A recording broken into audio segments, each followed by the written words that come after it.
Kenapa tekanan darah rendah dan tekanan darah tinggi solusinya sama-sama olahraga? Kalau yang tekanan darahnya rendah lalu olahraga dia bisa naik, terus yang tinggi gimana? Masa tambah naik? Kan gitu. Ikutin terus.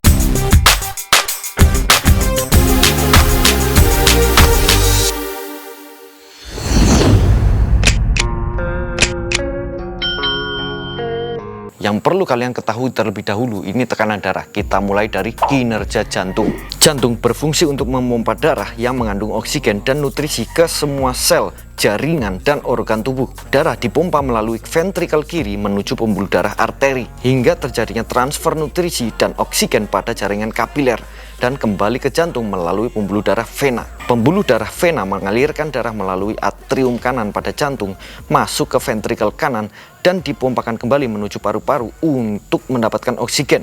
Dan kembali lagi ke jantung melalui atrium kiri, untuk selanjutnya dipompakan kembali ke seluruh tubuh.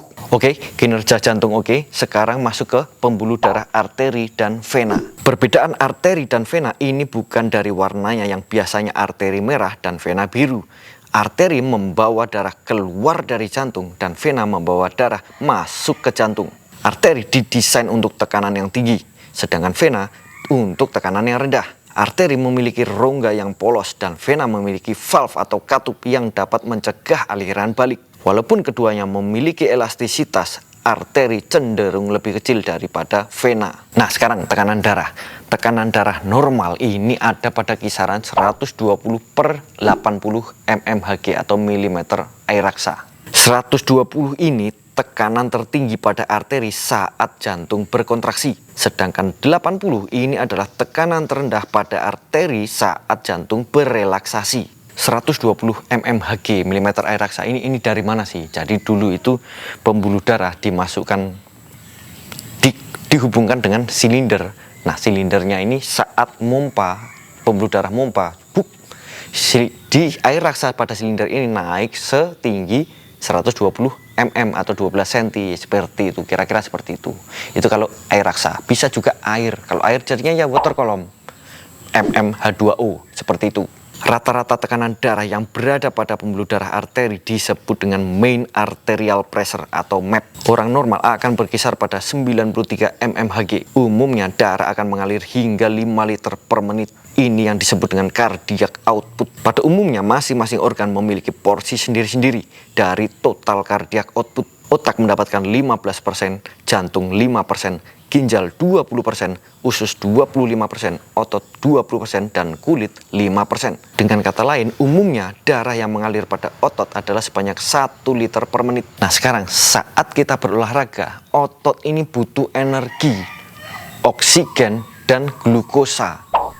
Dari mana kita dapatkan oksigen dan glukosa? Dari darah. Dan karena kebutuhannya meningkat, yang tadinya 1 liter per menit di otot, ini harus ditingkatkan. Dengan cara apa? Terdapat reseptor pada jaringan otot yang dapat memberi sinyal pada otak, sehingga otak akan mengaktifkan sympathetic nervous system atau stress response. Dan stress response ini akan memberikan sinyal ke pembuluh darah untuk mengembang dan merapat, serta memberikan sinyal pada jantung untuk berkontraksi lebih cepat. Sehingga darah yang masuk ke organ tubuh akan menyesuaikan. Otak akan memerlukan darah lebih banyak, sehingga rongga pembuluh darah yang masuk ke otak akan meningkat. Jantung meningkat, ginjal menurun, usus menurun, otot meningkat drastis, dan kulit menurun drastis. Yang tadinya darah mengalir pada otot 1 liter per menit, dengan berolahraga darah dapat mengalir ke otot hingga 20 liter per menit dengan latihan intensitas tinggi. Perubahan porsi dari cardiac output ini dipicu dengan meningkatnya adrenalin, noradrenalin, nitrit oksida yang dapat membuat pembuluh darah jadi rileks, dan prostaglandin yang juga membuat pembuluh darah menjadi rileks. Jadi berdasarkan rumus perhitungan tekanan darah, dengan meningkatnya systemic vascular resistance, meningkatnya kinerja jantung, serta meningkatnya kontraktilitas, maka tekanan darah akan meningkat secara signifikan. Nah, sekarang masuk pada tekanan darah. Tekanan darah rendah terlebih dahulu. Masalah yang sering terjadi pada penderita tekanan darah rendah ini apa? Keliengan, iya enggak? terutama saat sedang bangun dari duduk atau dari tidur. Kenapa bisa begitu? Karena dengan tekanan darah yang rendah, maka darah yang seharusnya menuju ke otak karena kita berdiri, tetapi darah akan cenderung turun ke bawah karena gravitasi, sehingga darah yang mengalir ke otak akan berkurang. Nah sekarang, buat yang darah rendah, olahraga apa yang paling cocok? Latihan beban, terutama kaki. Kenapa bisa begitu? Kalau tadi saya sudah menjelaskan mengenai pembuluh darah arteri dan vena, jika kalian latihan beban maka otot akan menjadi lebih kuat, sedangkan otot dapat membantu pembuluh darah vena berkontraksi. Di sisi lain, pembuluh darah vena memiliki valve atau katup yang dapat mencegah aliran balik. Jadi dengan adanya kontraksi pada otot, darah yang mengalir pada pembuluh darah vena ini akan lebih cepat kembali ke jantung. Lalu kenapa kok latihan kaki? Karena dengan membentuk otot di kaki, maka saat kalian berdiri dari duduk atau tidur, otot di kaki dapat dengan cepat membantu mengembalikan darah ke jantung yang nantinya dipompakan lagi. Sehingga kebutuhan darah pada otak tetap terpenuhi. Tapi ya jangan lalu bergantung hanya pada olahraganya saja. Nggak seperti juga pada penderita tekanan darah rendah, sangat disarankan untuk tetap terhidrasi. Jangan sampai dehidrasi. Nggak cuma air aja. Kalian juga perlu meningkatkan asupan garam karena sodium dapat mengikat air dalam darah. Dan jangan kurang tidur. Intinya biasakan pola hidup sehat. Kopi menjadi juara bagi orang yang memiliki tekanan darah rendah karena kopi dapat meningkatkan kinerja jantung sehingga dapat menaikkan tekanan darah. Nah, sekarang tekanan darah tinggi. Kenapa kok olahraga juga? Tadi sudah saya jelaskan pada perubahan porsi pada cardiac output dipicu dengan meningkatnya adrenalin, noradrenalin, nitrit oksida, dan prostaglandin. Jadi dengan berolahraga, tekanan darah tambah naik. Tetapi setelah selesai olahraga, maka stres respon akan menurun drastis dan diikuti dengan menurunnya adrenalin dan noradrenalin. Tetapi nitrit oksida dan prostaglandin akan terjaga.